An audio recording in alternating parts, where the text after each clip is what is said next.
Radian, दूसरा बोल रहा है एंगल की यूनिट होती है पर डायमेंशन नहीं। सर इधर डायमेंशन फार्मूला स्पीड पूछा है। वो तो हो गया।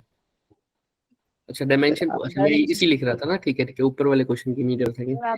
इसकी बताओ। LT minus LT minus 1। अब बात करें कि करेक्ट स्टेटमेंट बताओ इनमें से कि एंगल की यूनिट रेडियन होती है, angle has unit but not dimension, angle has dimension but not unit, angle has both unit and dimension. क्या लगता है? सर ऑप्शन ही बी। Sir B.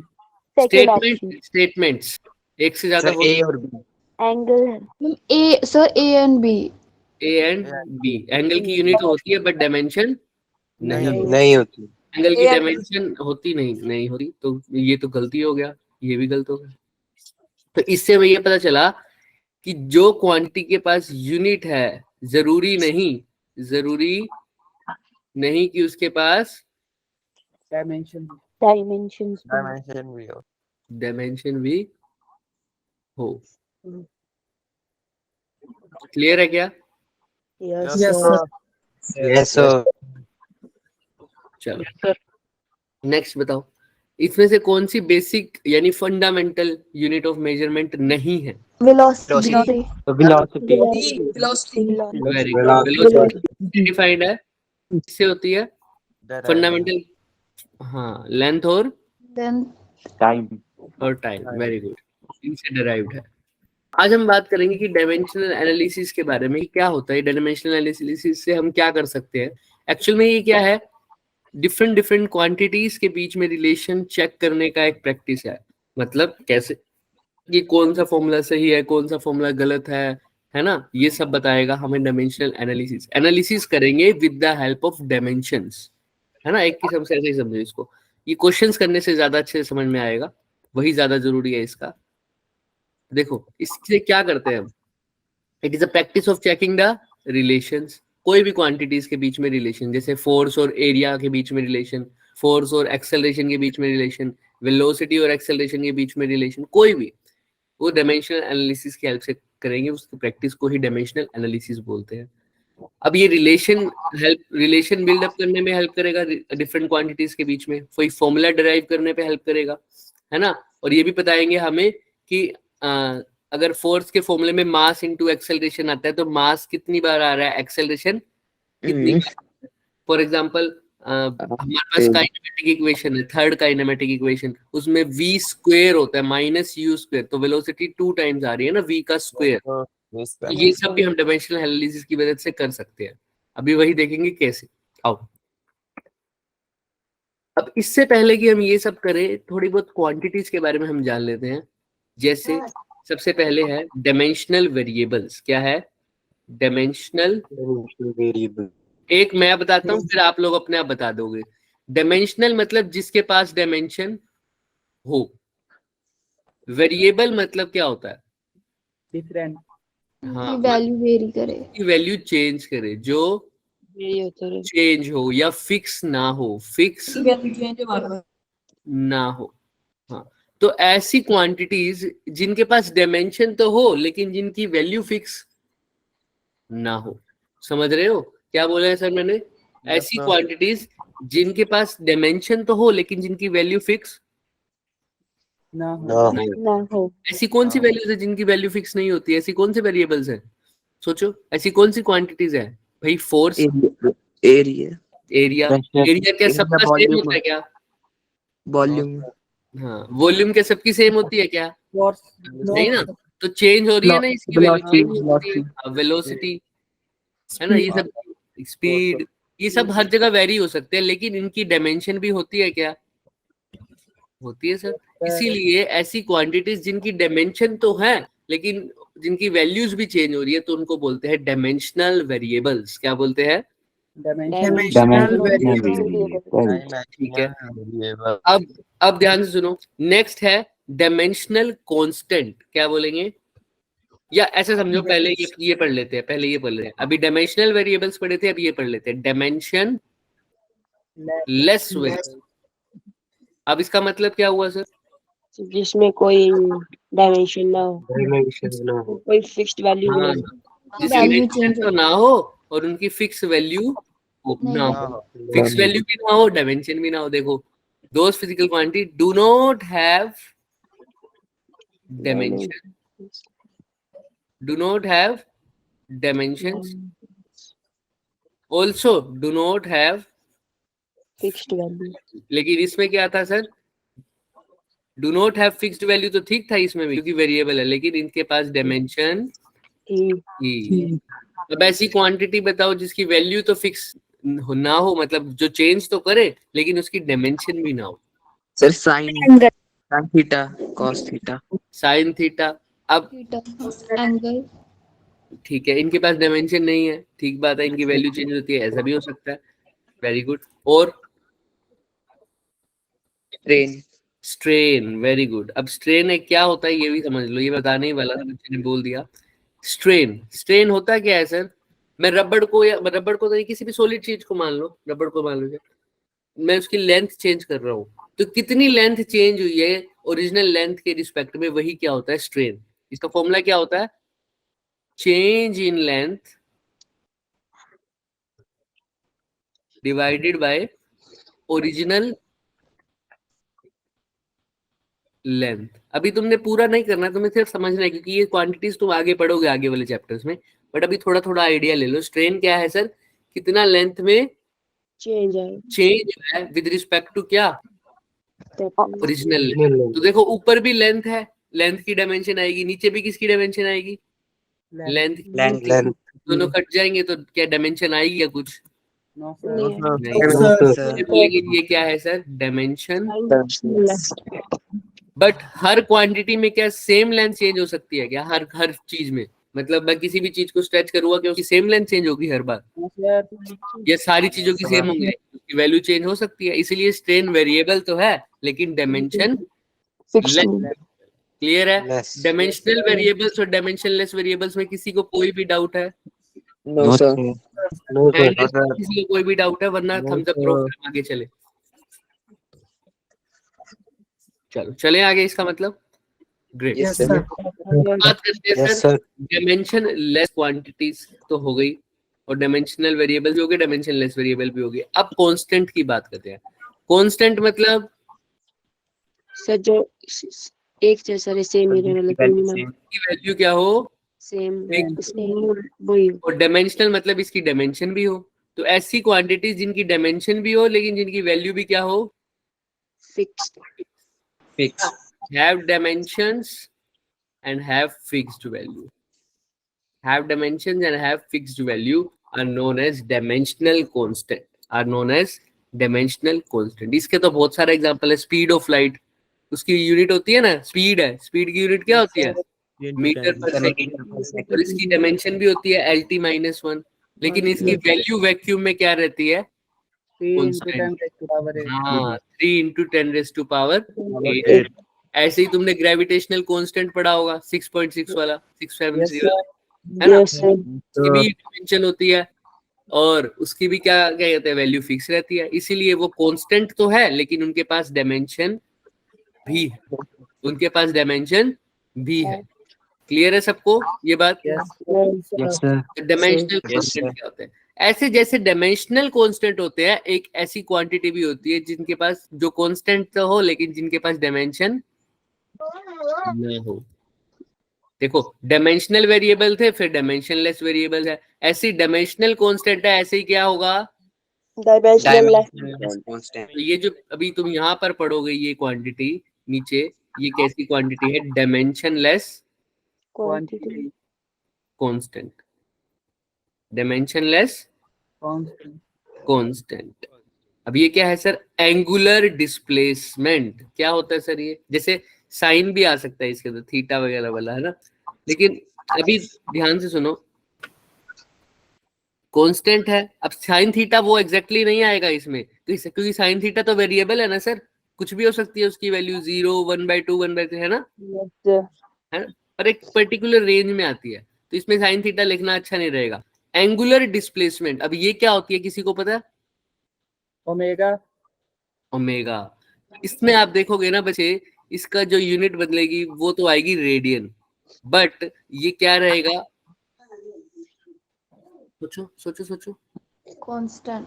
ना, ये मैंने उल्टा लिख दिया। हाँ, एक सेकंड। हाँ बोलो बोलो तुम बोलो बोलो बोलो। ऊपर वाले में लिखना था मुझे, विदाउट यूनिट्स। ये देखो, ये ऊपर दिख रहा है, गलती से यहाँ लिख दिया मैंने। ये डायमेंशन लेस, क्या लिख रहे थे हम बच्चे? Dimension less constant. देखो ये यहाँ पर भी आते हैं, ये क्या है? ये क्वांटिटीज हैं जो क्या है? डायमेंशन लेस है।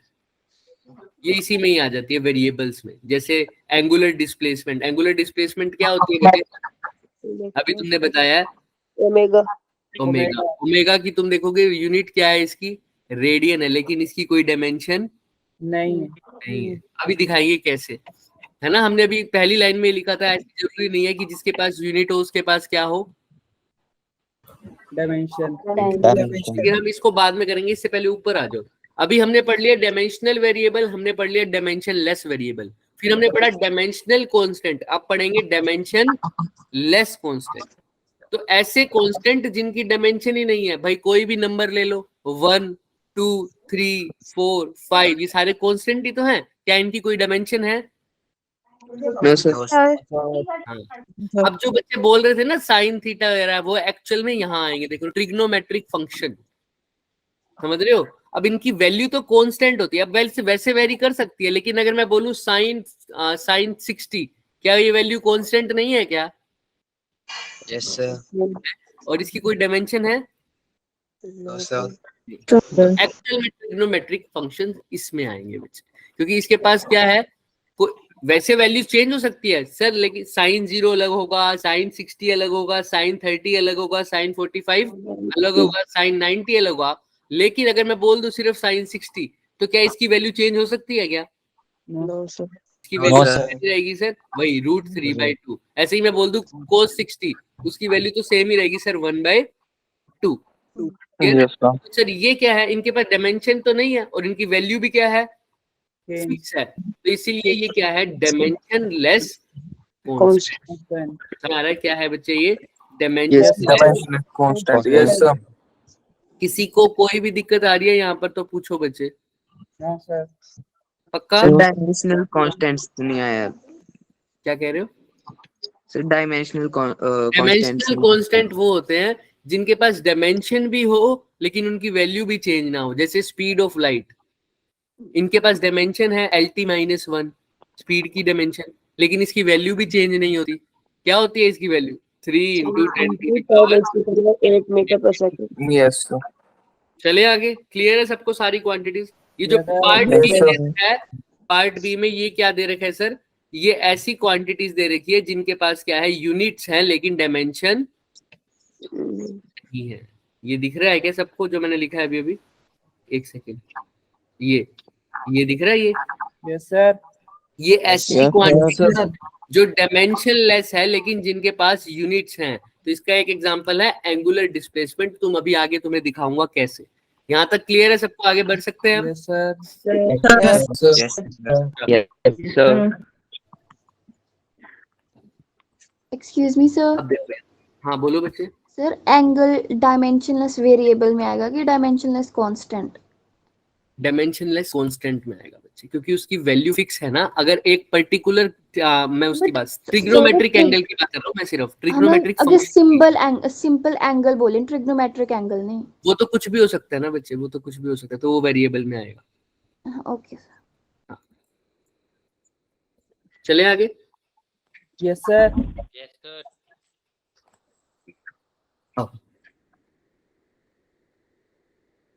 तो देखो इम्पल्स F इंटू, अब ये क्या है सर? ये कुछ फॉर्मूलाज हैं, तुमको सारे लर्न नहीं करने। जो ऐसे तो फॉर्मूले तो बहुत सारे थे, लेकिन जो तुम्हारे यूज के हैं अभी फिलहाल वो मैं यहाँ ले रहा हूँ, और कुछ जो रह जाएंगे वो तुम्हें क्वेश्चंस में मिल जाएंगे। इससे ज्यादा अभी तुमने नहीं करने, क्योंकि तुम आगे धीरे धीरे पढ़ते रहोगे इनको, और इसमें से बहुत सारे तुम कर चुके हो। जैसे ये सबको पढ़ा है, पता है इम्पल्स क्या होता है? फोर्स इंटू टाइम, पता है ना? सबने पढ़ा हुआ है 9th इंटू टाइम। तो फोर्स न्यूटन में लिखते हैं, टाइम में फोर्स की डायमेंशन MLT-2 × T, ये आ जाएगा MLT-1। ऐसी वर्क सबको पता है, फोर्स इनटू डिस्प्लेसमेंट होता है ना। ऐसी एनर्जी सबको पता है क्या होता है, हाफ mv² या mg। तुम किसी से भी निकाल दो, अगर एनर्जी निकाल रहे हो तो उसकी डायमेंशन हमेशा यही आएगी, ml² t-2। अच्छा, पावर भी सबने पढ़ा हुआ है, work done per unit time, तो इसकी भी निकल सकती है। डेंसिटी भी सबने पढ़ी हुई है, मास पर यूनिट वॉल्यूम। प्रेशर भी सबने पढ़ा हुआ है, force per unit area. Torque सबने नहीं पढ़ी हुई होगी, टॉर्क। अब टॉर्क क्या होता है सर, अभी के लिए हम सिर्फ इतना ही समझेंगे, टॉर्क प्रोडक्ट होता है डिस्टेंस का और फोर्स का। किसका बच्चे, डिस्टेंस का और फोर्स का। एक्चुअल में इसका फॉर्मूला होता है force into perpendicular distance. But हमने अभी क्योंकि डायमेंशन पॉइंट ऑफ व्यू से कर रहे हैं तो हम सिर्फ यही फॉर्मूला दिमाग में रख सकते हैं। टॉर्क का फॉर्मूला क्या होता है, फोर्स इनटू डिस्टेंस। तो देखो वर्क डन का फॉर्मूला भी क्या था बच्चे, फोर्स इनटू डिस्प्लेसमेंट या डिस्टेंस, वो भी लेंथ ही है एक किस्म से। और ऐसे ही टॉर्क का फॉर्मूला भी क्या है, फोर्स। परपेंडिकुलर तो डिस्टेंस। इनका दोनों का जब फॉर्मूला लगभग सेम है तो इनकी डायमेंशन भी क्या आएगी, बिल्कुल सेम। तो देखो वर्क की डायमेंशन क्या आई हुई है, ml² t-2।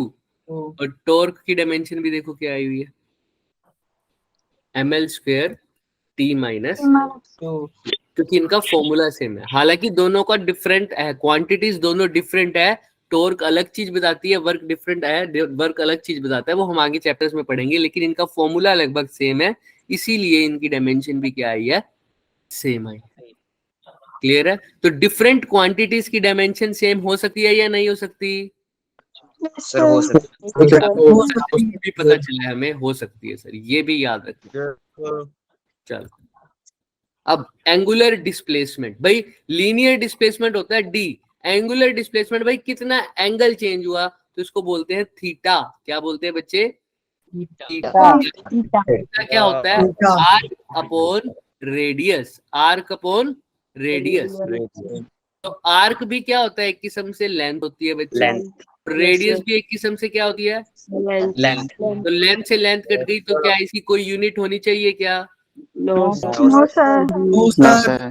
क्लियर है यूनिट सब, होनी चाहिए बट डायमेंशन नहीं। डायमेंशन नहीं होनी चाहिए, यूनिट होनी चाहिए लेकिन डायमेंशन इसकी नहीं नहीं होनी चाहिए। Very good. तो यूनिट क्या है इसकी, रेडियन, और इसकी डायमेंशन क्या है,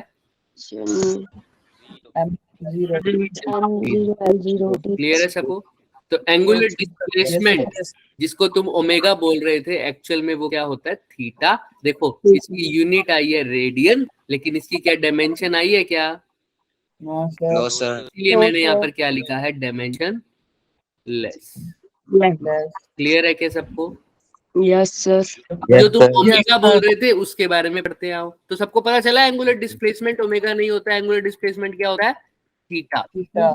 अब एंगुलर, अब डिस्प्लेसमेंट की जगह एंगुलर वेलोसिटी होता है, वो ओमेगा होती है और उसकी यूनिट होती है बच्चे, और डायमेंशन भी होती है। देखो ये होती है एंगुलर वेलोसिटी। भाई अगर लीनियर वेलोसिटी होती तो वो कैसे निकाला, डिस्प्लेसमेंट अपॉन टाइम। ऐसे ही एंगुलर वेलोसिटी यानी ओमेगा कैसे निकाला, एंगुलर वेलोसिटी अपॉन टाइम। अगर लीनियर वेलोसिटी निकालना था तो सिंपल डिस्प्लेसमेंट अपॉन टाइम। लेकिन अगर एंगुलर वेलोसिटी निकालनी है तो एंगुलर डिस्प्लेसमेंट अपॉन ये टाइम, यानी थीटा अपॉन टाइम। और थीटा की कोई डायमेंशन होती है क्या, नो सर। सिर्फ इसकी टाइम आ जाएगा। तो टाइम का इनवर्स इसकी क्या हो जाएगी, डायमेंशन। तो एंगुलर वेलोसिटी की डायमेंशन हो जाएगी t-1, और इसकी यूनिट तो इसलिए होगी क्योंकि थीटा रेडियन में होता है और टाइम सेकंड में होता है, इसलिए इसकी यूनिट हो जाएगी रेडियन पर सेकंड। ठीक है। ऐसे ही एंगुलर एक्सेलरेशन क्या होता है, भाई सिंपल एक्सेलरेशन क्या होता है, वेलोसिटी बाय टाइम। तो एंगुलर एक्सेलरेशन जिसको हम अल्फा से लिखेंगे उसको क्या बोल देंगे, वेलोसिटी की जगह एंगुलर वेलोसिटी अपॉन टाइम। और एंगुलर वेलोसिटी की डायमेंशन अभी पढ़ के आए हैं t-, और डिवाइडेड बाय t दोबारा आ गया तो ये क्या बन जाएगा, t-2। तो इसलिए इसकी डायमेंशन होती है t-2, क्योंकि ये है रेडियन पर सेकंड ओमेगा और t है सेकंड, तो ये क्या हो जाएगा रेडियन पर सेकंड स्क्वायर। ठीक है, जैसे वेलोसिटी मीटर में होती है, वेलोसिटी मीटर पर सेकंड में होती है, एंगुलर वेलोसिटी रेडियन पर सेकंड में है, acceleration metre per second square होता है यस है सर ना, एंगुलर एक्सेलरेशन रेडियन पर सेकंड स्क्वायर होता है। ठीक है, क्लियर है सबको? यस लास्ट सर जो है मोमेंट ऑफ इनर्शिया, इसका फॉर्मूला अभी लर्न कर लो क्योंकि हम आगे चलेंगे। इसका फॉर्मूला सिंपल ये लर्न कर लो अभी के लिए, मास इनटू में रेडियस का स्क्वायर या डिस्टेंस का स्क्वायर। तो मास की डायमेंशन होती है m, डिस्टेंस एक किस्म से लेंथ है, रेडियस भी एक किस्म से लेंथ है, यानी l का स्क्वायर। इसकी डायमेंशन हो जाएगी ml स्क्वायर। ठीक है, मास को केजी में करेंगे, रेडियस को या डिस्टेंस को मीटर में करेंगे तो केजी मीटर स्क्वायर। तो ये जो येलो वाले हैं वो तुमको अब लर्न करने पड़ेंगे, रेड वाले तो तुम पहले से ही लर्न करके आ चुके हो 9th क्लास में, 10th क्लास में। क्लियर है सबको? यस सर ठीक है, अगर ये हो जाए अभी तो धीरे धीरे इनको लर्न करना शुरू कर देना, क्योंकि तुम आगे पढ़ोगे। रिजिडिटी होता है बच्चे स्ट्रेस अपॉन स्ट्रेन, क्योंकि स्ट्रेन के बारे में तुम्हें पता है क्या होता है strain, change in length bye original कोई डायमेंशन होती है क्या? नहीं होती। और स्ट्रेस बच्चे बिल्कुल सेम डायमेंशन होती है स्ट्रेस की, जो किसकी होती है बच्चे? प्रेशर की। तो स्ट्रेस भी प्रेशर अपॉन एरिया लिखेंगे, प्रेशर की और प्रेशर की एरिया। तो प्रेशर की देखो क्या आई थी, ml -1 d -2, ml -1 d -2। तो देखो इसी भी क्या आई है, ml -1 d -2। क्लियर है कि सब? यस सर आया ना, है ना? क्योंकि स्ट्रेन की तो कोई डायमेंशन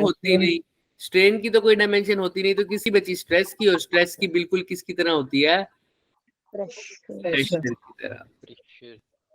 तो जो मॉडुलस ऑफ रिजिडिटी एक क्वांटिटी है, इसके बारे में हम आज नहीं बात करेंगे, नेक्स्ट क्लासेस में करेंगे जब आगे इसका चैप्टर आएगा तब। लेकिन इसका फॉर्मूला क्या होता है? स्ट्रेस अपॉन स्ट्रेन, और स्ट्रेन की कोई डायमेंशन होती नहीं, इसलिए इसकी मॉडुलस ऑफ रिजिडिटी की डायमेंशन बिल्कुल सेम होगी जो किसकी होगी? स्ट्रेस की। तो मैं ये कह सकता हूँ सर प्रेशर की, स्ट्रेस की और मॉडुलस ऑफ रिजिडिटी तीनों की डायमेंशन क्या है? सेम और इससे भी हमें यही पता लगता है कि different quantities can have same dimension. चले आगे। यस सर है ना? अभी जितना होता है उतना कर लो, क्योंकि ये तो हम आगे पढ़ने वाले हैं। जितना तुम ग्रास्प कर सकते हो, दिमाग में रख सकते हो, उतना ही रखो। अभी मैं इसको दिमाग में भी नहीं डालना चाहता, एप्सिलॉन नोट और म्यू नोट ये लिख दिया मैंने। ये होता क्या है, परमिटिविटी और परमिएबिलिटी, ये 12th क्लास में पढ़ते हो। तो अभी तो कोई बात नहीं, पहले हम ये वाला करेंगे जो हमने येलो में क्लियर किया हुआ है, उसको पढ़ो, उसके बाद हम ये करेंगे। चलो अब आ जाओ। अभी डायमेंशनल एनालिसिस कर रहे थे सर, डायमेंशन की हेल्प से फॉर्मूला को क्या करना, डराइव करना, ये सब। अब ध्यान से मैं एक छोटा सा एग्जांपल दूंगा, उसके बाद तुम अपने आप करोगे। देखो ये क्या पूछ रहे बच्चे, derive the relation between speed, time and distance by using analysis, dimensional analysis. अब देखो क्या कहते हैं, वो कहते हैं स्पीड, टाइम और डिस्टेंस का रिलेशन तुम निकालो, हमें नहीं पता, निकालना है, आओ। तो वो कहता है स्पीड को मैं वैसे लिख दूं v से, कोई दिक्कत तो नहीं किसी को? नहीं है। तो मैं यहाँ से लिख रहा हूँ v को स्पीड में, स्पीड को v में, और टाइम को लिख रहा हूँ t से, और डिस्टेंस को लिख रहा हूँ d से। d से लिख दिया, कोई बात नहीं, ताकि सबको याद रह जाए। ठीक है, तो वो कह रहे हैं स्पीड का, टाइम का, डिस्टेंस का। मैंने कहा चलो स्पीड की टर्म्स में निकालते हैं। तो स्पीड किस किस पे डिपेंड कर रही है, ये क्या बोल रहा है? टाइम पर और डिस्टेंस। तो मैंने कहा डिपेंड करने का मतलब प्रोपोर्शनल होती है, टाइम के भी और डिस्टेंस के भी। डिस्टेंस मतलब d और टाइम मतलब t। तो मैंने बोल दिया जो मेरी स्पीड है वो डिस्टेंस के भी क्या है बच्चे? प्रोपोर्शनल है, और टाइम के भी क्या है? प्रोपोर्शनल। यही बोला है। अब मेरे को ये तो नहीं पता डिस्टेंस के प्रोपोर्शनल है या डिस्टेंस के स्क्वायर के प्रोपोर्शनल है या डिस्टेंस के क्यूब के प्रोपोर्शनल है या पावर 4 है या पावर 5 है, मेरे को नहीं पता। बस इतना पता है कि डिस्टेंस पर डिपेंड करती है ना? कितनी पावर पे डिपेंड करती है नहीं पता, तो मैं पावर लेट कर लेता हूँ कोई भी। अभी क्या बोल देता हूँ, पावर को a। डिस्टेंस की पावर को क्या बोल दिया ए। ऐसे ही मेरे को ये नहीं पता टाइम की कितनी पावर पे है, तो टाइम की पावर को क्या बोल दूं बच्चे? बी क्लियर है सबको? तो भाई वेलोसिटी डिपेंड कर रही है डिस्टेंस पे और टाइम पर, मेरे को नहीं पता कितनी पावर है डिस्टेंस और टाइम की, तो मैंने बोल दिया डिस्टेंस की ए, टाइम की पावर बी। ठीक है, अब प्रोपोर्शनल हटाते हैं तो क्या लगता है? कांस्टेंट कांस्टेंट लिख दिया, तो यहाँ पर डी की पावर ए, टी की पावर बी। अब डायमेंशन तो कांस्टेंट की डायमेंशन कुछ होती है क्या? नहीं, तो डायमेंशन कांस्टेंट के बारे में कुछ बताएगा नहीं, इसलिए मैं के को क्या कर देता हूँ अभी के लिए सेपरेट कर देता हूँ, छोड़ देता हूँ, बाद में वापस लगा दूंगा। तो मैं इसको अभी लिख दूं क्या, डी की पावर ए, टी की पावर बी, क्योंकि के को मैं हटा रहा हूँ, बाद में लगा दूंगा, कोई दिक्कत? नो सर डायमेंशन तो कुछ बता नो सर उसको। हाँ, तो आओ, अब मैंने सिर्फ क्या लिखनी है बच्चे, डायमेंशन लिखनी है सबकी। तो v की डायमेंशन क्या होती है, सबको पता है? LT -1 डी की क्या होती है? डी क्या होता है कि समझ, एल पावर एल होता है टी की पावर क्या है? तो यहाँ पर क्या है, L1 है, टी की पावर -1। तो अगर ये क्वांटिटीज इक्वेट हो रही है, इसका मतलब जो लेंथ की डायमेंशन यहाँ है वही लेंथ की डायमेंशन यहाँ होनी चाहिए। तो यहाँ पर L की पावर कितनी है? 1 लेकिन यहाँ क्या है, L की पावर मतलब L की पावर 1 जो है वो L की पावर A के इक्वल होना चाहिए। इसका मतलब A1 किसके इक्वल है? एक तो यानी A की वैल्यू आ गई 1। ऐसे ही T की पावर B किसके इक्वल होगी? T की पावर -1 तो B किसके इक्वल होगा? -1 तो A की 1 है, B -1 है। अब अपने फॉर्मूले में पुट कर दो, फॉर्मूला यही तो था, या ये ले लो या ये ले लो, कोई भी उठा लो। तो V इज इक्वल टू क्या हो जाएगा बच्चे? A, T की पावर कितनी है? 1 और T की पावर -1 तो K को हटा दूं, कांस्टेंट है अभी के लिए, मेरे तो बताता नहीं। तो V की जगह V is equal to D की पावर 1, T की पावर -1, नीचे जाके क्या हो जाएगा? +1। वेलोसिटी किसके इक्वल आ गई? Displacement on time. ये स्पीड जो है वो किसके इक्वल आ गई? डिस्टेंस। क्या ये सही फॉर्मूला आ गया? यस सर क्या हमें पहले से पता था या हमने अभी निकाला है? हमें जो पता था हमने उसको यूज किया क्या? है ना? हमने उसको तो यूज नहीं किया ना, हमने चेक किया कि जो आंसर आ रहा है वो जो हमें पहले से पता था उसके साथ मैच हो रहा है, बिल्कुल, है ना? तो ये डेराइव करने का तरीका है। क्या स्टेप है मैं दोबारा बता देता हूँ। सबसे पहले मैंने क्या किया, प्रोपोर्शनल वाला सम लिखा कि जिस चीज पे डिपेंड करती है वो चीज लिखो। उसके बाद मैंने कांस्टेंट लगाया और कांस्टेंट को हटा भी दिया। फिर क्या किया मैंने, सबकी क्या लिख दी? डायमेंशन लिख दी, और उसके बाद इनको क्या कर दिया? इक्वेट कर दिया। क्या कर दिया? इक्वेट। लेफ्ट हैंड साइड वालों को राइट हैंड साइड वालों के साथ इक्वेट कर दिया। तो क्लियर है सबको? एक बार देख लो अच्छे से, फिर भी किसी को डाउट है तो वो पूछना मेरे। देख लो। हाँ पीयूष बोलो। तो जैसे यहाँ पे क्वेश्चन में लिखा है कि drive the relation between the speed, तो सर हमने स्पीड के प्रोपोर्शनल डी और टी को लिया है। तुम डी सर के अगर प्रोपोर्शनल भी ले सकते हो, वी और टी, आंसर सेम आएगा। अगर स्पीड की जगह पहले डी लिखा हुआ है तो हम टी और डी लिखेंगे, फिर कुछ भी लिखो, जैसा मन करे, आंसर अपने आप आएगा। तो आंसर सेम ही आएगा ना? हाँ हाँ बिल्कुल बिल्कुल बच्चे, बिल्कुल सेम आएगा। करके भी देख लेना चाहिए आराम से। Okay sir, thank you sir. No problem. चलें आगे। यस सर हाँ, अब ये फॉर्मूला है, तुम खुद करके देखो। किसकी बात कर रहा है अभी ये? टाइम पीरियड की। अब तो इसने बोल ही दिया, एक्सप्रेशन किसकी निकालनी है? टाइम पीरियड की। तो right hand side, left hand side तो क्या ही रखूंगा? Time period. टाइम ही रखना पड़ेगा मुझे। किस किस पे डिपेंड कर रहा है? Depend upon mass. तो क्या लिखूं? प्रोपोर्शनल मास, फिर mass, length, acceleration due to gravity g। और तो किसी पे नहीं कर रहा, नहीं। और k को क्या लेना है? कांस्टेंट ऑफ प्रोपोर्शनैलिटी, वो बाद की बात है। अभी m की पावर लिखूं क्या कुछ? a b L c। L की B, G की C। अच्छा, और अब प्रोपोर्शनल को क्या कर दूं, हटा दूं, तो क्या लिखूं साथ में? constant m की पावर a, l की पावर b और उसकी पावर b l b और g की c। इसके बाद क्या करें बताओ? अब सर, कांस्टेंट T हटाने की जरूरत नहीं है, क्योंकि ऑप्शन में भी तुम्हें दिख रहा है कांस्टेंट लगा हुआ है के, तो हटाने की जरूरत नहीं है। आगे बताओ क्या करें? Sir Dimension. के Dimension. डायमेंशन लिखते हैं सर। अब क्या लिखेंगे? Dimension लिखेंगे. इस साइड तो टी की क्या होगी सर? टी की तो टी ही रहेगी, Yes, ए की कोई डायमेंशन होती नहीं। मास की क्या हो जाएगी? M. की power M. m a, length की l की पावर b। g की क्या लिखोगे? LT minus 2 LT minus l t minus power 2 की पावर c। तो g क्या होता है बच्चे? Acceleration due to gravity, 9.8 metre per second square. जो Yes, sir. एक्सेलरेशन की यूनिट होती है वही g की होती है, वही डायमेंशन होगी उसकी भी, lt माइनस 2। इसीलिए g की जगह क्या लिखा? lt माइनस 2, क्योंकि ये क्या है? एक किस्म से एक्सेलरेशन है, और एक्सेलरेशन की डायमेंशन क्या होती है? lt minus 2। क्लियर है सबको? Yes, Yes, sir. sir. अब क्या करेंगे सर? t की वैल्यू वहां पे -2 है तो वहां पे तो कर यहाँ पर ऐसे लिख सकता हूँ, m की भी 0, l की भी 0 और t की पावर 1। Yes, sir. अब इक्वेट कर देते, पहले तो सोल्व कर देते हैं दोनों साइड, उसको भी अच्छे से सोल्व करो ना।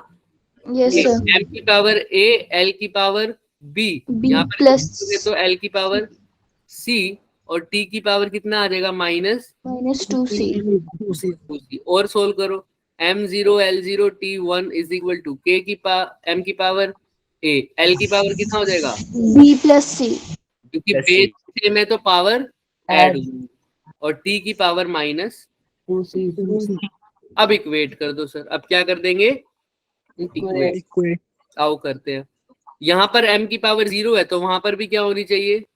0। तो यहाँ पर m की पावर 0 है, लेकिन वहां पर है कितनी? b plus c वहाँ पर m 1. की पावर देखो, m की A. पावर a इक्वल है 0। क्लियर है? अब l की पावर को इक्वेट करो। यहाँ पर l की पावर कितनी है? 0. 0। तो वहां पर कितनी होनी चाहिए? L की power. लेकिन है कितनी बताओ? B plus C b equal to 0 l की पावर b प्लस c है, तो इसका मतलब b प्लस c किसके इक्वल है? 0 और b की पावर नेक्स्ट पे आओ, t की पावर कितनी है? 1. 1 mine is equal to minus 2C minus 2c, यानी माइनस 2c किसके इक्वल है?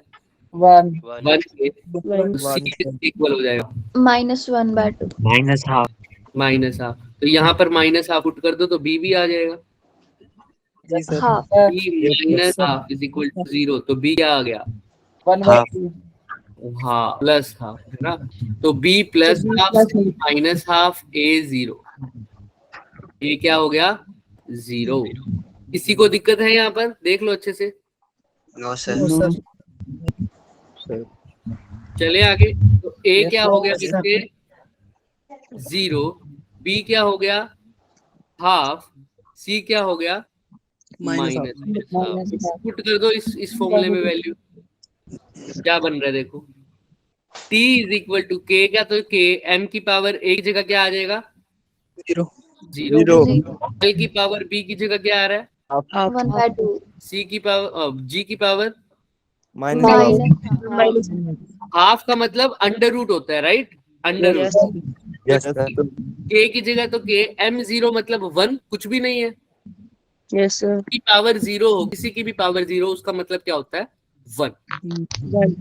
ये तो 1 हो गया, लिखने की जरूरत नहीं। l का हाफ मतलब अंडर रूट l। g की पावर नीचे जाके क्या हो जाएगी? प्लस हाफ, तो अंडर रूट। तो ये क्या बन गया बताओ? under root L upon G under root l कौन सा ऑप्शन आ रहा है बताओ? a वाला क्लियर है क्या सबको? Yes, sir. देख लो अच्छे से। किसी को कुछ भी डाउट है, हल्का सा भी डाउट है, तो प्लीज आस्क मी।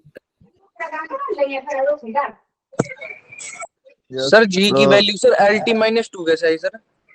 जी बच्चे एक्सेलरेशन है, एक्सेलरेशन ड्यू टू ग्रेविटी। जब उसकी लिखते हो ना यूनिट भी मीटर पर सेकंड स्क्वायर में लिखते हो तो वो एक्सेलरेशन है, और एक्सेलरेशन की डायमेंशन क्या होती है? LT-2। Yes sir. हाँ साधिल बोलो, साधिल बोलो। बी की पावर कैसे निकाली? बी की पावर देखो, यहाँ पर एल की पावर क्या थी बच्चे? इस साइड 0, और इस साइड क्या है? एल की पावर बी प्लस सी। तो मैंने एल की पावर 0 को एल की पावर बी प्लस सी के इक्वल रख दिया। इसका मतलब बी प्लस सी किसके इक्वल है बच्चे? 0। तो बी जब बी प्लस सी 0 के इक्वल है, और नीचे वाली इक्वेशन से मेरे को अभी पता लगा सी आया था -1/2, तो मैंने यहाँ पर सी की जगह क्या पुट करा? -1/2। तो बी कितना आ गया? +1/2। क्लियर है? Yes sir. Yes sir. चलें आगे। Yes yes sir. तो ये जिसको सॉल्यूशन देखना हो एग्जैक्टली वो यहाँ पर भी लिखा हुआ है, और मैंने भी सोल्व करके दिखा दिया। चलो अब ये क्या कह रहा है? यंग मॉडुलस ऑफ स्टील है 19 × 10 न्यूटन पर मीटर स्क्वायर। अब तुम्हें नहीं पता यंग मॉडुलस ऑफ स्टील क्या है, लेकिन हमको यूनिट तो दिख रही है ना सर, वहां से डायमेंशन निकाल सकते हैं। क्या है यूनिट? Newton metre square. पर मीटर स्क्वायर। न्यूटन पर मीटर पर मीटर स्क्वायर। तो न्यूटन मतलब क्या है? फोर्स। फोर्स। और मीटर स्क्वायर मतलब लेंथ का स्क्वायर, Length। यानी एरिया भी बोल सकते हो। वेरी गुड, एरिया भी बोल सकते हो, वो भी लेंथ का स्क्वायर है ना। Yes sir. अब वो कह रहा है इसको कन्वर्ट करो किसमें? डाइन पर मीटर सेंटीमीटर। अब ये यूनिट कन्वर्जन का क्वेश्चन आ गया। किसका बच्चे? Unit conversion. अब मतलब अगर मैं तुमसे बोलूं भाई 1 मीटर को बदलो सेंटीमीटर में, तो क्या लिखते? 100। ये SI यूनिट है, ये क्या है? CGS unit. कन्वर्ट कर दिया। ऐसे ही मैं तुमको बोलता केजी को ग्राम में बदल दो, तुम बदल देते क्या? कितना लिखते? 1 kg। ऐसे ही अगर ये तो SI से तुमने CGS में बदल दिया, लेकिन तुम्हें पता था ये सब तो बचपन से ही करते आ रहे हो। ऐसे ही SI में और भी तो क्वांटिटीज है। क्या सिर्फ मास और लेंथ है? फोर्स भी तो हो सकता है। फोर्स क्या होता है SI में? न्यूटन। और वहां पर क्या होता है फोर्स? डाइन। अब तुमसे पूछे न्यूटन को किस में कन्वर्ट कर दो? डाइन में। तो कैसे करोगे? अभी पहले ये क्वेश्चन करते हैं, फिर इस वाले क्वेश्चन पे आएंगे। न्यूटन को किस में कन्वर्ट करना है? डाइन में। तो देखो कैसे करेंगे। देखो भाई न्यूटन लगाएंगे सर। बोलो क्या कह रहे हो? फॉर्मूला लगाएंगे सर। हाँ फॉर्मूला लगाएंगे। नॉर्मल न्यूटन किसकी यूनिट है? Force sir. ऐसा यूनिट है। फॉर्मूला लिख दो पहले। मास हाँ चलो ऐसे लिखो। उसकी डायमेंशन लिखो। चलो या फॉर्मूला पता है तो डायमेंशन लिख दो। MLT-2। अब मास क्या है sir? KG. Yes sir. Length किस में है? मीटर में। डिवाइडेड बाय क्या है? टाइम का माइनस, नीचे जाके प्लस का हो जाएगा, तो इसका मतलब सेकंड का स्क्वायर। क्लियर है क्या? किसी को कुछ भी डाउट है इसमें? और फोर्स की जगह लिख दो न्यूटन। क्या लिख दो? न्यूटन। सिर्फ न्यूटन। फोर्स की बात कर रहे हैं ना हम सिर्फ। ये कैसे लिखा? येलो वाले टर्म्स मैंने, किसी को हल्का सा भी डाउट है तो पूछ लो। No sir. चलें आगे। भाई मास को में लिखा, लेंथ को मीटर में लिखा, टाइम -2 जो नीचे जाके टाइम +2 बन जाएगा, उसका मतलब सेकंड का स्क्वायर। अब इसी को मैंने किसमें बदलना है? डाइन में। डाइन कौन सी यूनिट है? CGS में। और CGS में तुमको पता है, अगर यहाँ पर मैं डाइन लिख रहा हूँ बच्चे न्यूटन की जगह, तो तुम्हें पता है CGS में केजी किसकी जगह आ जाता है? केजी की जगह क्या आ जाता है? ग्राम। अभी तो कल बताया था ना, सेम यूनिट्स में सेम ही बात। ग्राम। अगर जो सेंटीमीटर बोलोगे तो इसका मतलब वही हो गया। आधा किलो एप्पल कम पड़ रहा है तो तुम 5 सेंटीमीटर और मांग रहे हो, है ना। तो केजी की जगह क्या लिखोगे? ग्राम। मीटर की जगह सेंटीमीटर सेकंड। अब यानी तुमको केजी वाली टर्म को इसमें बदलना है, तो कैसे बदलोगे केजी वाली टर्म को इसमें? 1000 ग्राम 1000 ग्राम ग्राम into G की 100 power मीटर की जगह 100 सेंटीमीटर सेंटी की सेकंड स्क्वायर की जगह सेकंड स्क्वायर। यहाँ पर क्या है? अब एक बात बताओ, न्यूटन तो वैसे का वैसे ही लिख दिया n, 1 2 3 4 5 10⁵ 5 और क्या बन गया? ग्राम सेंटीमीटर पर सेकंड। और ये सर ग्राम सेंटीमीटर पर सेकंड स्क्वायर क्या होता है? डाइन ऐसे लिख सकता हूँ लास्ट में कुल मिला के कि न्यूटन इज इक्वल टू 10⁵ इसकी जगह क्या लिख दूं? डाइन 9 तो 1 न्यूटन कितने डाइन के इक्वल है? 10⁵. किसी को कोई भी डाउट है? बहुत आसान तरीका है, कर लेंगे सब, बताओ। अगर आप मुझे कोई भी स्टेप ग्रीन वाला, येलो वाला, व्हाइट वाला, ब्लू वाला, कोई भी स्टेप पूछने दोबारा तो पूछ लो। चले आगे। कोई भी नहीं छूटा सर, कर लिया। Yes sir. चलो आओ, अब डाइन हो गया। अब तो बहुत आसान है। अब हमने एक्चुअल में तो ये फॉर्मूला था ना हमारा, हमने बदलना किसको था? यंग्स मॉडुलस को। यंग्स मॉडुलस क्या कहता है? यंग्स मॉडुलस को y से लिख देता हूँ। वो कितनी वैल्यू दे रखी है? 19 इंटू 10⁻10 न्यूटन पर मीटर स्क्वायर। इसको बदलना है इसी CGS में, तो बदल देंगे ना सर। कांस्टेंट के बारे में डायमेंशन कुछ बता रहा है क्या? No sir. कांस्टेंट को एक बार साइड में रखो। 19 इंटू 10⁻, या पढ़े रहने दो ऐसे का ऐसे।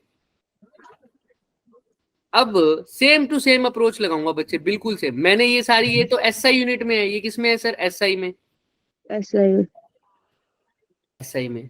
अब मैं CGS में लिख दूं तो इसको कैसे लिखूंगा बताओ? CGS में 19 इंटू 10⁻10 तो वैसे का वैसे रहेगा। न्यूटन की जगह क्या आ जाएगा? CGS में 5 डाइन और डिवाइड बाय सेंटीमीटर। सेंटीमीटर, क्योंकि मीटर है तो सेंटीमीटर। अब चेंज करते हैं सर, यानी इसको इसमें बदलना है। तो आओ करते हैं, कैसे करेंगे सर?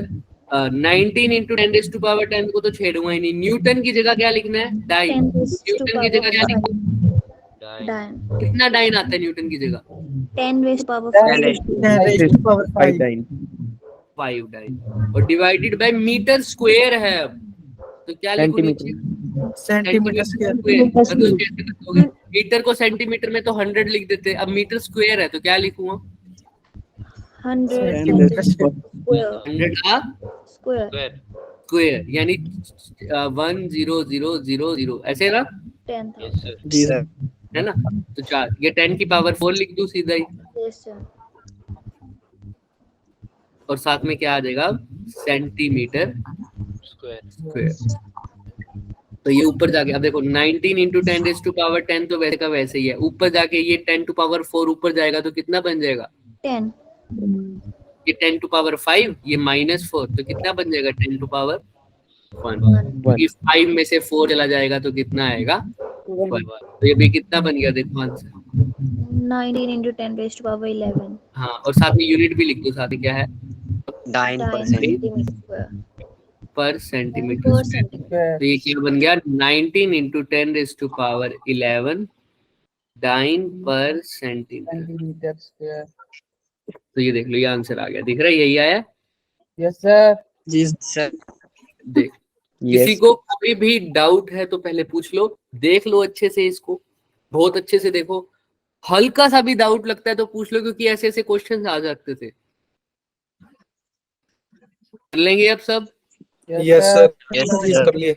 जैसे अब तुम एक क्वेश्चन करके आना घर से, अर्ग की निकाल के आना। जैसे फोर्स को डाइन में लिखते हैं, वैसे एनर्जी को किस में लिखते हैं?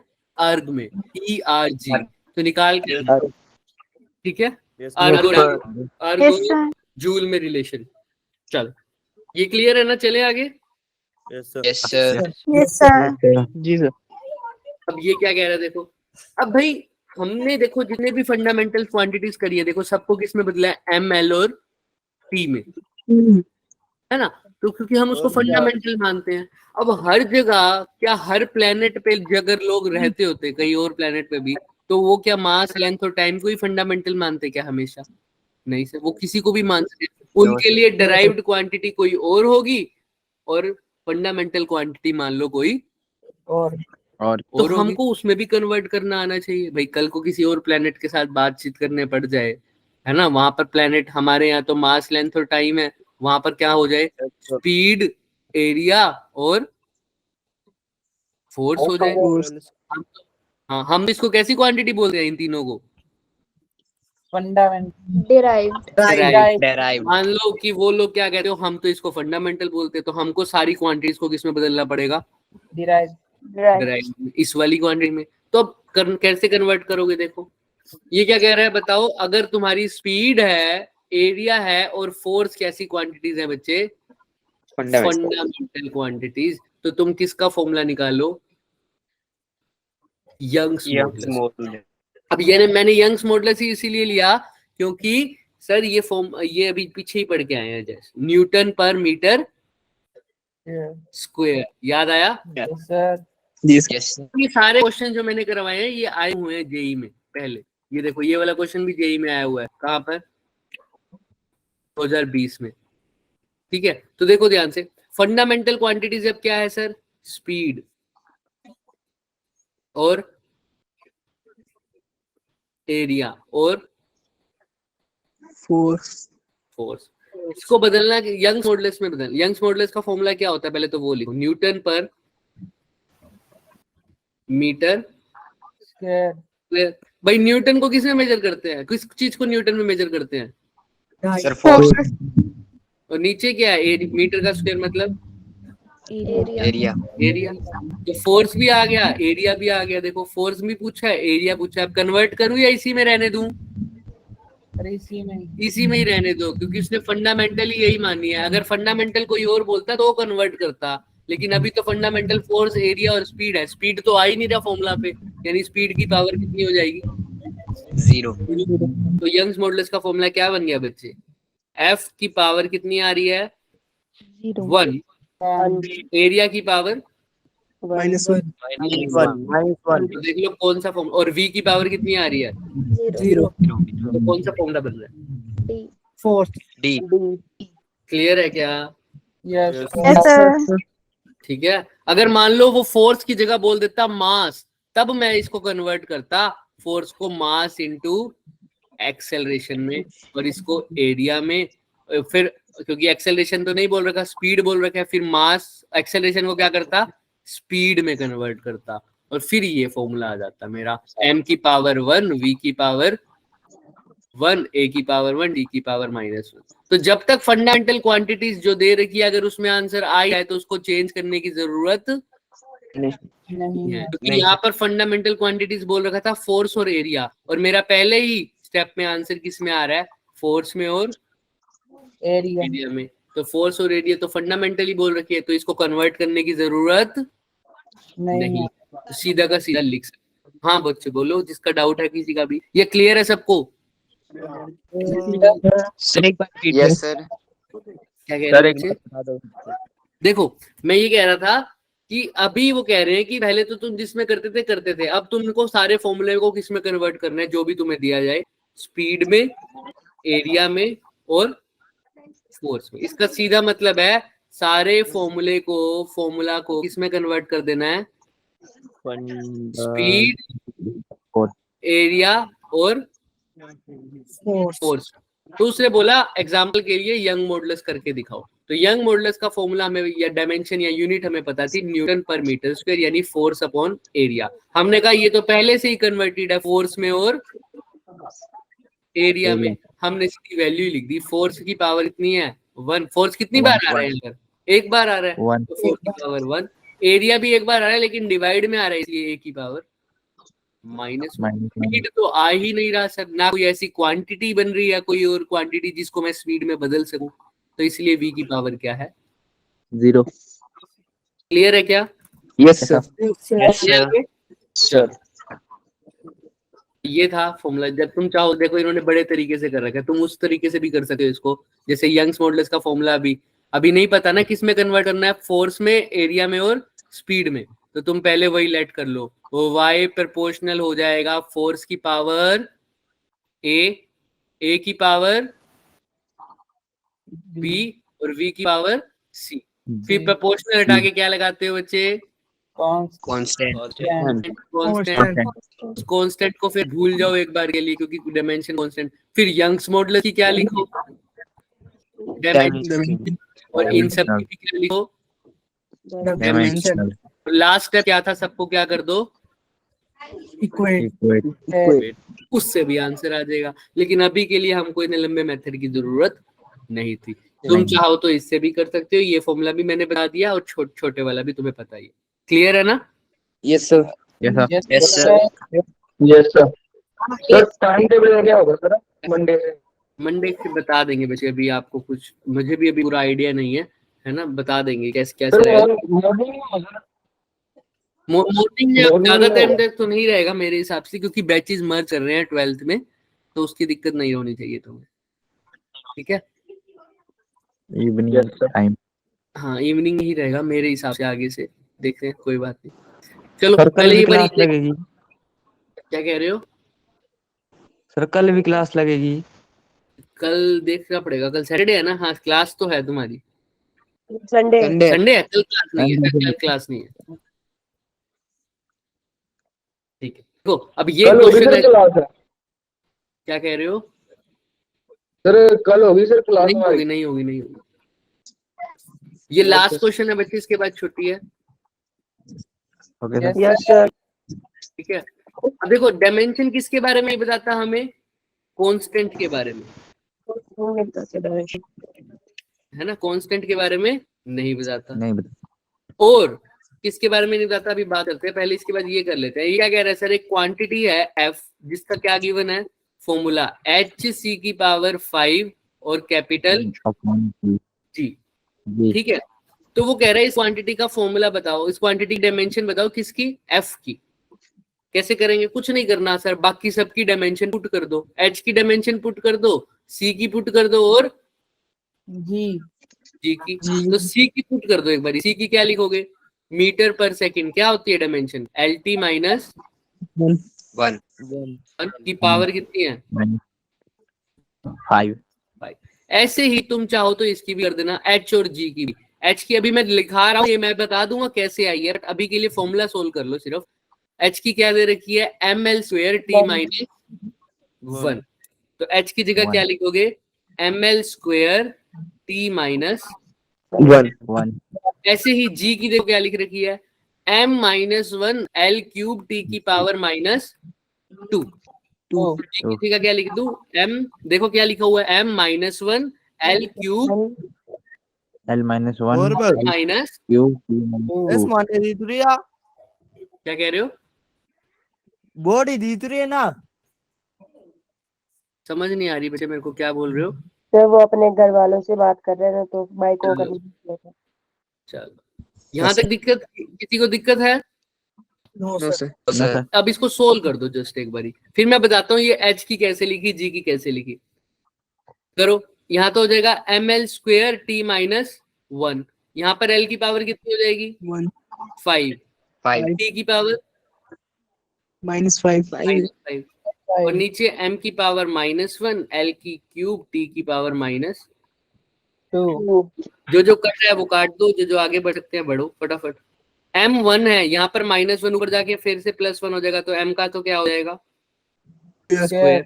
t की पावर -1 और -5, l की पावर देखो पहले, l ऊपर तो हो जाएगा, 2 + 5 कितना होता है? 7। और ये -3 कर दो तो कितना हो जाएगा? 4। तो l की पावर कितनी आ रही है? 4। ऐसी t की पावर देखो कितनी है? ऊपर तो हो जाएगी -6, -5 और -1 -6, ऊपर ये +2 चला जाएगा, -6 +2 कितना हो जाएगा? -4। अब ये स्क्वायर में है ना, स्क्वायर रूट में, तो स्क्वायर से रूट तो कट गया m का, तो m तो बाहर आ जाएगा सिंपल। l की 4 का अंडर रूट क्या होता है? 2। l का जाएगा स्क्वायर। t की पावर फिर से 4 का अंडर 2 होता है, लेकिन यहाँ पर माइनस आ जाएगा, तो t की पावर तो ये बताओ ये किसी डायमेंशन होती थी? ml square t minus 2 energy. Energy. इसीलिए ये फॉर्मूला किसका होता है? ml स्क्वायर t माइनस 2, ये क्या होता है? एनर्जी। ये भी जेई 19 में पूछा हुआ, 2019 में मेंस में। आसान क्वेश्चन है, क्लियर है सबको? सिंपल वैल्यूज पुट कर लिया, h की डायमेंशन पुट की, c की पुट की और g की पुट कर दी। कहती है सर ये कैसे पुट की? g की तो तुम आसानी से, ये कैसे आई g की? Sir f is equal to g m1 m2 upon r square. सबने सुना होगा ये फॉर्मूला? Yes sir. फोर क्या आ जाएगा यहाँ से? f into R square divided by g m1, sorry divided by m1 और m2। तो देखो g की डायमेंशन निकालनी है, f की तुम्हें पता है mlt माइनस 2, r रेडियस एक किस्म या डिस्टेंस एक किस्म से लेंथ है, तो लेंथ का ये 2 बार m है, तो मास का भी एक m से एक m कट गया, ये मास ऊपर जाके m की पावर -1, l की पावर 1 और 2 कितना हो जाएगा? l की पावर क्यूब, t की पावर -2। तो देखो यही आ गई क्या? अब h क्या होता है? h के लिए तुम्हें एक फॉर्मूला लर्न करना पड़ेगा। h होता है प्लैंक्स कांस्टेंट। क्या होता है? Planck's constant. तो ये इसका फॉर्मूला होता है E is equal to H mu. H ऐसे लिख दो, एच म्यू, या एच बाई टी भी लिख सकते हो। क्या लिख सकते हो? एच म्यू वैसे इसका फॉर्मूला होता है एक्चुअल में। म्यू क्या होती है? फ्रीक्वेंसी। और फ्रीक्वेंसी को मैं क्या लिखता हूँ? 1/t। क्या लिखता हूँ बच्चे? 1/t। ये लर्न नहीं होता तो अभी छोड़ दो, सीधा प्लैंक्स कांस्टेंट की डायमेंशन लर्न कर रहे हैं, क्योंकि तुम आगे पढ़ोगे ये वाले फॉर्मूले। अब इसको भी निकाल सकते हो। एच का फॉर्मूला क्या हो जाएगा फिर? E बाय म्यू, ठीक है। और देखो E की जगह क्या लिख सकते हो? E की डायमेंशन वही जो वर्क डन की होती है, ml square t minus 2। Mu को 1/t लिखते हैं, यानी 1 डिवाइड बाय t, वो ऊपर चला जाएगा तो यहाँ पर भी क्या आ जाएगा? t। देखो कितना बन रहा है? -1। तो क्या यही नहीं आ गया? देखो यस सर। वो अभी तुमको ज्यादा गौर करने की जरूरत नहीं है। g की वैल्यू तुम्हें आती थी, इसलिए मैंने वो फॉर्मूला यूज करा है, f is equal to G m1 m2 upon r square. सबने सुना हुआ है ना? इसीलिए वो तो तुम ड्राइव कर सकते हो। E is equal to H nu अभी हमारे लिए नया फॉर्मूला है, तो तुम चाहो तो प्लैंक्स कांस्टेंट की डायमेंशन लर्न कर सकते हो अभी, ml square t minus 1। But main था मेरा फोकस ये क्वेश्चन करवाने का। ये आसान क्वेश्चन था और 2019 में आया भी हुआ था। हो जाएगा ये क्वेश्चन अब आराम से। जी सर। देखा, डायमेंशन कांस्टेंट के बारे में नहीं बात था। और जैसे फॉर एग्जांपल अगर ये हो बच्चे, डिस्टेंस हो वेलोसिटी इनटू टाइम, तो यहाँ पे डायमेंशन किसकी होगी? डिस्टेंस मतलब लेंथ। v क्या होता है? lt माइनस और मल्टीप्लाई बाय t, है ना? t से t तो गया, यस सर। यहाँ पर भी लेंथ आ गई और यहाँ पर भी लेंथ आ गई, यानी ये मेरा फॉर्मूला जो है वो क्या है? करेक्ट है ना? ये तरीका होता है चेक करने का। दोनों जगह अगर डायमेंशन सेम है तो फॉर्मूला क्या है बच्चे? करेक्ट है। लेकिन अगर ये ऐसा होता बच्चे, डिस्टेंस इज इक्वल टू या d is equal to 3 into V, अभी भी यहाँ पर किसकी डायमेंशन आएगी? लेंथ की। इसको मल्टीप्लाई करके भी किसकी आएगी? लेंथ की अभी निकाली है ना, v इंटू टी, किसी आती है? लेंथ की। लेकिन यहाँ पर 3 की कोई डायमेंशन होती है क्या? अभी भी देखो लेफ्ट हैंड साइड की डायमेंशन राइट हैंड साइड की डायमेंशन की क्या आई है? इक्वल आई है। फॉर्मूला कौन सा ठीक है लेकिन? पहले वाला, ए वाला या बी वाला? ए वाला। लेकिन डायमेंशन ने इनको बताया क्या कौन सा सही है? डायमेंशन तो क्या कहती है? दोनों फॉर्मूले क्या हैं? तो डायमेंशन असली में फॉर्मूले को चेक नहीं करती जिसमें कांस्टेंट हो, उस फॉर्मूले को ढंग से नहीं। हाँ, अगर तुमसे पूछे डायमेंशनली कौन सा फॉर्मूला सही है, तुम क्या कहोगे? दोनों फॉर्मूले डायमेंशनली सही है। लेकिन एक्चुअल में जो फॉर्मूला सही है वो कौन सा है? ए वाला। ये क्यों हो पाया? क्योंकि डायमेंशन कांस्टेंट के बारे में कुछ नहीं बता पाती। और ऐसे ही कांस्टेंट ऑफ प्रोपोर्शनैलिटी के बारे में भी कुछ नहीं बता पाती। क्या हम k की वैल्यू फाइंड आउट कर पाए थे क्या? बताओ। यहाँ पर k लिखा था तो इस k की वैल्यू लिख पाए थे? नहीं सर। ना पिछले क्वेश्चन में भी k की वैल्यू नहीं लिख पाए। तो डायमेंशन कांस्टेंट ऑफ प्रोपोर्शनैलिटी के बारे में भी कुछ नहीं बताएगी। क्लियर है क्या सबको? Yes, sir. हमारे पास क्वेश्चंस थे, ठीक है। और डिपेंड मैग्नीट्यूड पे तो वैसे भी डिपेंड नहीं करती, अभी देखा मैंने, ठीक है। अगर यहाँ पर क्या है, प्रोडक्ट बाय रेशियो टाइप, मतलब जब तुम डिवाइड वगैरह कर रहे हो, ये हम आगे पढ़ेंगे, तभी डायमेंशनल एप्लीकेशन है, एप्लीकेबल है। Addition, subtraction, power, trigonometric relation में यहाँ पर दिक्कत आ जाती है, क्योंकि ट्रिग्नोमेट्रिक रिलेशन हमने पता था अभी क्या था, वो कांस्टेंट क्वांटिटीज है ना, तो वहां पर भी डायमेंशन का कुछ रोल नहीं हो पाएगा। कांस्टेंट के बारे में बता पाती है क्या? वो नहीं बता पाती। कांस्टेंट के बारे में नहीं बता पाती, कांस्टेंट प्रोपोर्शनैलिटी के बारे में नहीं बता पाती, और ट्रिग्नोमेट्रिक वाले रिलेशन में जब वो ऐड या सब्ट्रैक्ट हो रहे हो तब भी नहीं बता पाएगी ढंग से। हालांकि कुछ हद तक वो सोल्व करती है, आगे हम केसेस करेंगे कैसे करेगी। क्लियर है सबको? मेन वो ज्यादा क्लियर होनी चाहिए, और ये ट्रिग्नोमेट्रिक वाला रिलेशन वाला पार्ट हम आगे करेंगे, तुम्हें क्लियर हो जाएगा। ये सारी चीजों पे वैलिड नहीं है, कहीं कहीं वैलिड भी है, आगे दिखाऊंगा तुम्हें। चलो, तो ये क्वेश्चन बच्चे घर से करके आना, ये सारे जेई में पूछे गए हैं, दिख रहा है? ये 2000, ये 1986 में, ये पुराना दिख रहा है लेकिन ये इंपॉर्टेंट क्वेश्चन है। ये तो तुम देखते भी बता सकते हो। वैसे कौन सी क्वांटिटीज है जिसकी डायमेंशन सेम है? एक तो पक्का बता सकते हो, बाकी देख लेना। ए डोर कैन वर्क, अभी पता क्या था, इन दोनों की डायमेंशन क्या है? ml² t-2। ये देखो, ये जेई एडवांस में पूछा गया 2020 में, और ये 2004 में, ठीक है। करके आओगे इन सबके, मैं एक एक टाइप के क्वेश्चन करवा चुका हूँ। जैसे इसके तो तुम्हें बता ही दिया मैंने, इसमें और भी होती है क्वांटिटीज, चेक करना। इसका मेथड करवा चुका हूँ, ये मेथड करवा चुका हूँ। जैसे हमने, हाँ बोलो, जैसे हमने फोर्स, एरिया और वेलोसिटी ली, इन्होंने क्या ले लिया? Time, velocity and.